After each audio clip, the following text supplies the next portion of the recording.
Bom, gente, essa é a aula do dia 23 de maio, que eu não pude dar online, em sincronia ou presencialmente, e eu estou gravando essa aula para fazer a reposição. A gente vai tratar do realismo no cinema,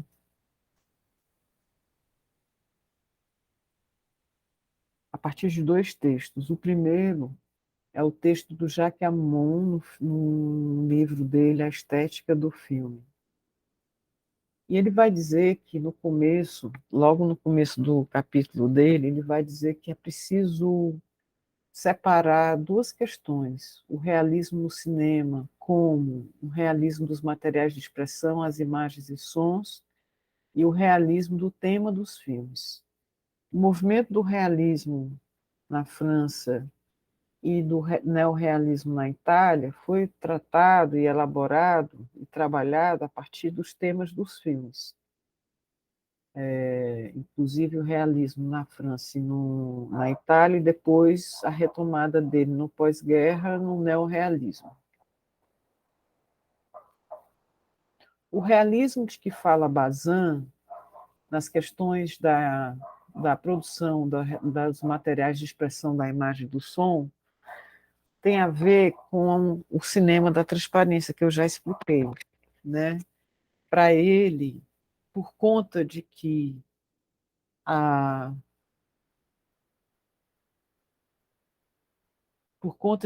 a imagem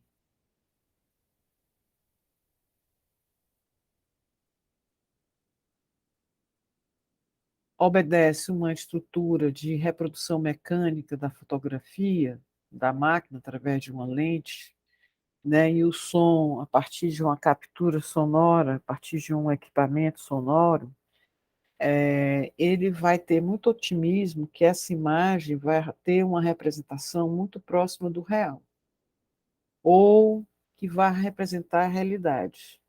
Existe uma discussão enorme sobre isso, porque, na verdade, a construção do cinema ela passa por uma estruturação da estilo de direção de fotografia, de reestruturação da iluminação, de construção de um cenário, né? De direção de atores, de estruturas de contação da história, da narrativa, de da definição da estratégia de decupagem, certo? E por mais que você pense a imagem naturalista, que é a do cinema clássico, você vai ter uma, um distanciamento muito grande de que de que essas imagens do cinema clássico são representações da realidade, porque ela trata-se de uma representação de ficção, né? A partir de regras e normas que foram construídas ao longo da história do cinema clássico, com a ideia de criar um ambiente naturalista, como se aquilo fosse o real, mas não necessariamente a gente trata do real. O movimento, já o movimento do realismo e o movimento no cinema francês e no italiano, e o neorrealismo nos filmes italianos, da pós-fascismo na Itália, ele vai ter um trabalho uma ideia de trabalhar com o movimento da pintura nas artes visuais, do realismo na pintura, que é o tratamento de temas, ou seja, ele vai trabalhar temáticas que falem das questões sociais, que falem sobre a realidade social de uma população ou de uma cultura humana, né? E ela vai seguir essa escola, ela vai se caracterizar por uma saída do estúdio, né? Eles vão abandonar a filmagem no estúdio e vão passar a trabalhar em locações reais, naturais, né? Concretas, nas cidades, nas casas, nos apartamentos reais, adaptados, obviamente, né? trabalhando inclusive com personagens não atores, muitas vezes, né, com o mínimo de iluminação artificial, na tentativa de trabalhar muito a luz natural dos ambientes, das locações externas, completamente diferente dos filmes de estúdio ou dos filmes dos grandes estúdios americanos.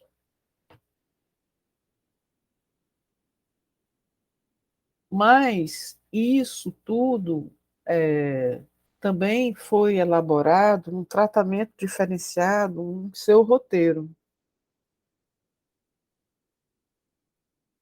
Então, existe uma mudança na decupagem, existe uma mudança de técnica de fotografia, existe uma mudança na direção de atores, existe uma mudança na adaptação das locações externas e desses cenários naturais, fora dos estúdios, que foram que estruturaram o movimento do cinema no realismo ou no neorrealismo.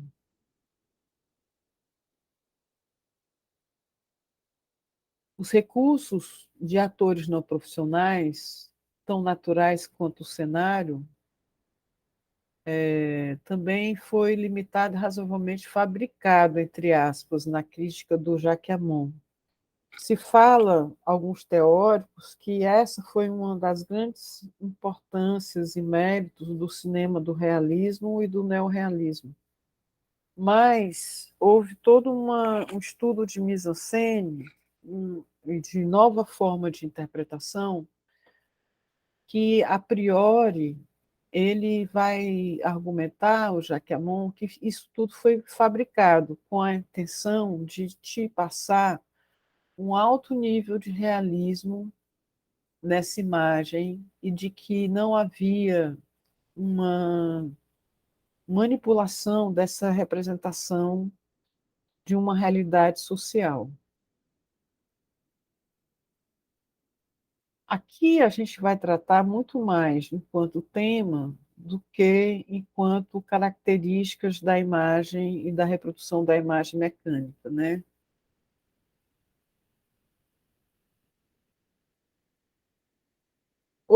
Por outro lado, os roteiros tratavam de histórias não dramáticas, né? Tentava trabalhar um certo caráter espetacular e adotando um ritmo muito mais lento, nem por isso deixa de recorrer a uma ficção. E os indivíduos não deixam de ser personagens. Por outro lado, essa caracterização dos personagens tenha mudado, as funções permanecem sempre as mesmas, que o herói parte em busca de sua, por exemplo, no ladrão de bicicleta, o herói parte em busca da sua bicicleta roubada ou tente recuperar o segredo atômico de um espião. Sempre diante de uma busca que segue o erro que perturbou a situação inicial. Essa ficção ela parece mais realista na medida que se pretende menos rósea, ou seja, que não se fantasia uma vida, e principalmente da representação da burguesia, né? Ele vai trabalhar muito a dimensão do aspecto sobre a decadência da burguesia e a situação problemática dos trabalhadores na Europa.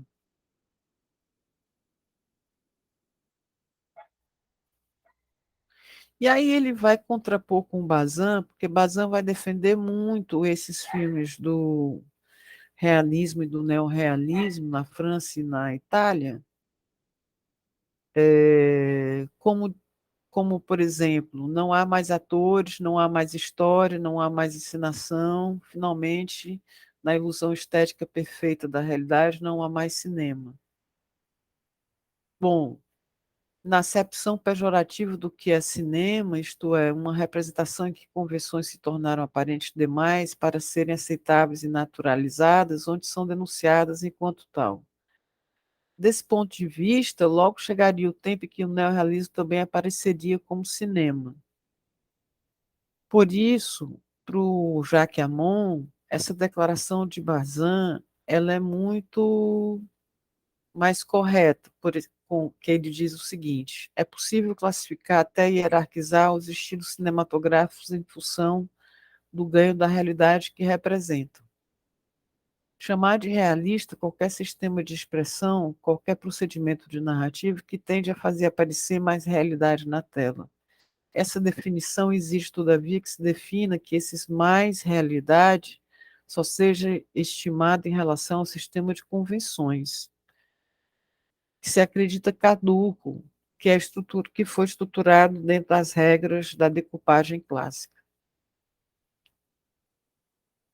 Então, o nível dessa discussão se faz através da questão dos conceitos de mímice, verossimilhança e representação, para chegar à proximidade da ideia de que a imagem cinematográfica poderia ser o real, mesmo ela como imagem documental.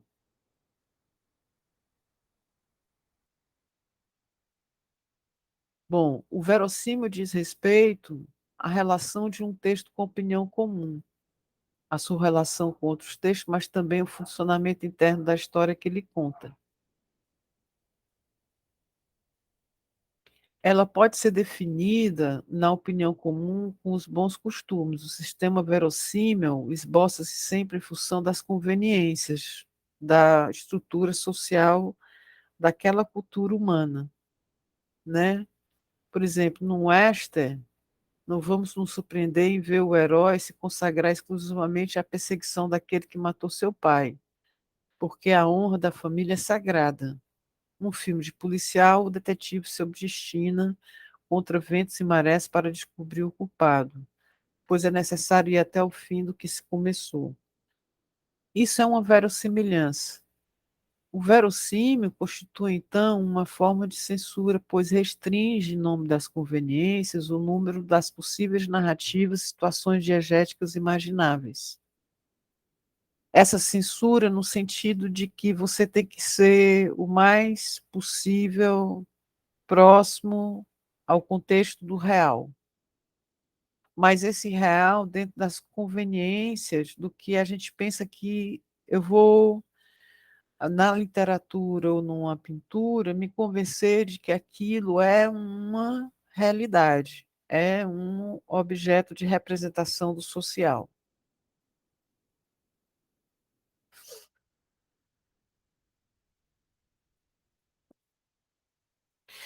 Por outro lado, é tido como verossímil o que é previsível.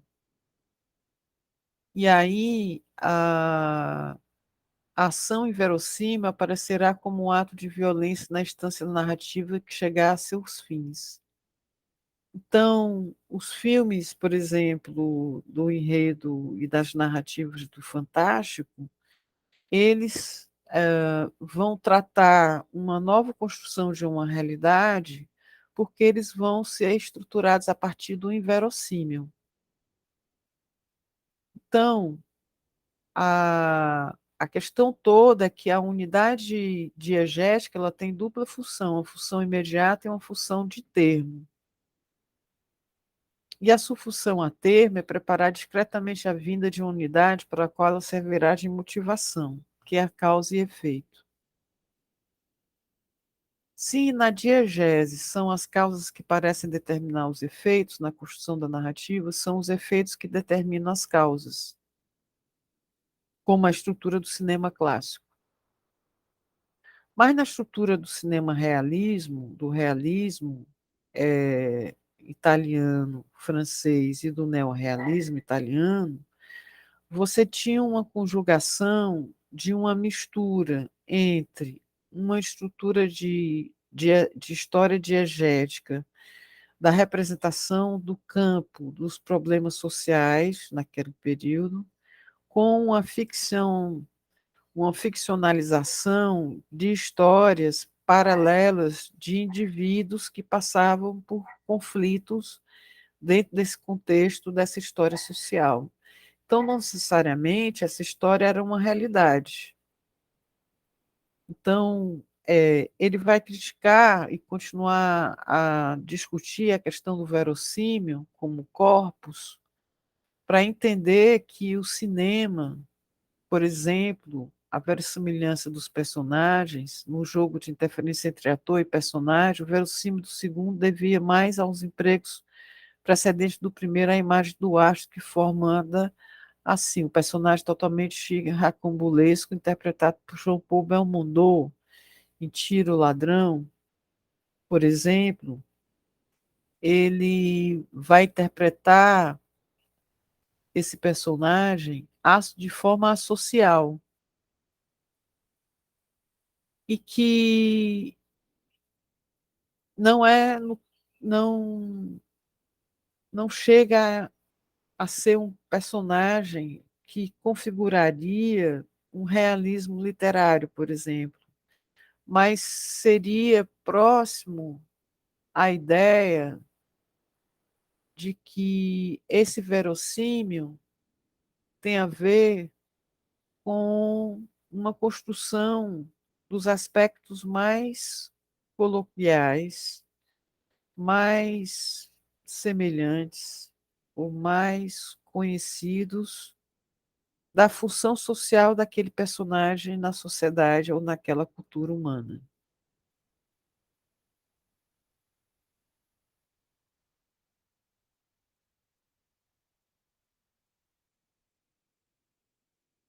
Então, o verossímil, então, ele deve ser compreendido como uma forma de conteúdo banalizado ao longo dos textos. Essas mudanças ou sua evolução deve-se, portanto, ao sistema do verossímil anterior, personagem do jovem é social. Não passa de uma nova transformação de Barlan das décadas precedentes. Ele vai criticar muito essa ideia do verossímil. Depois, a Jacquemin vai indagar a impressão da realidade.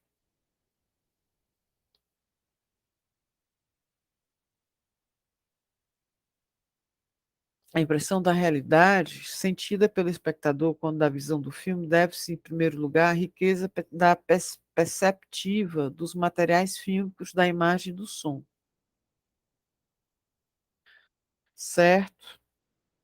A construção de um cenário ou o uso de locação externa, real, a adaptação de uma estrutura de iluminação artificial ou mais natural, né? A utilização de uma decupagem mais natural ou mais realista, a movimentação de câmera, tudo isso vai construir a ideia de uma realidade é,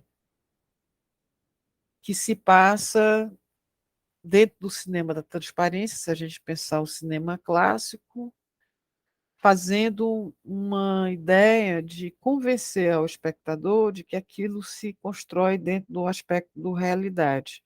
E dentro das temáticas, das questões do realismo, há realismo temático de que você vai construir personagens reais dentro do contexto social. Bom, em súmula, o Jacques Ammon é bastante crítico às ideias de Bazin de pensar de que o cinema constrói uma realidade completa, né? Mesmo pensando no cinema do realismo. Já o Ismael Xavier,